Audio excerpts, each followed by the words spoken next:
మా ఈ వీడియోని లైక్ చేయండి, షేర్ చేయండి. ఇప్పటివరకు ఎవరైనా మా ఛానల్ని సబ్స్క్రైబ్ చేసుకోకపోతే కనుక దయచేసి సబ్స్క్రైబ్ చేసుకోండి. గోచార రీత్యా ఈ సమయంలో ఈ రాశి వారికి ఏ విధంగా ఉండబోతుందో మనం ఇప్పుడు ఈ వీడియోలో తెలుసుకుందాం.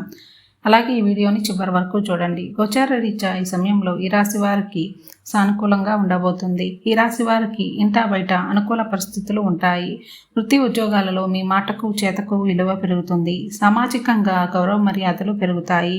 రాజకీయ ప్రముఖులతో పరిచయాలు ఏర్పడి కలిసి వస్తాయి. పిల్లల నుండి శుభవార్తలను వింటారు. సతీమణికి ఆశించిన పురోగతి ఉంటుంది. ఆరోగ్యానికి ఇబ్బంది ఏమీ ఉండదు. ఆదాయ మార్గాలు పెరుగుతాయి. దైవ కార్యక్రమాల మీద బాగా ధనాన్ని ఖర్చు చేస్తారు. విదేశాల నుండి ఎదురుచూస్తున్న శుభవార్తలను ఈ సమయంలో వినగలుగుతారు. ఈ సమయంలో ఈ రాశి వారి జీవితం సంతృప్తికరంగా సాగిపోతుంది. ఆర్థిక పరిస్థితులు అనుకూలంగా ఉంటాయి. ఆర్థికంగా ఇతరులకు సహాయపడే స్థితిలో ఈ సమయంలో ఉంటారు. ఆర్థిక లావాదేవీలకు ఎంత దూరంగా ఉంటే అంత మంచిది. వృత్తి ఉద్యోగాలలో ప్రాధాన్యత బాగా పెరుగుతుంది. వ్యాపారాలు సజావుగా సాగిపోతాయి. ముఖ్యమైన వ్యవహారాలు నిదానంగా ముందుకు సాగుతాయి.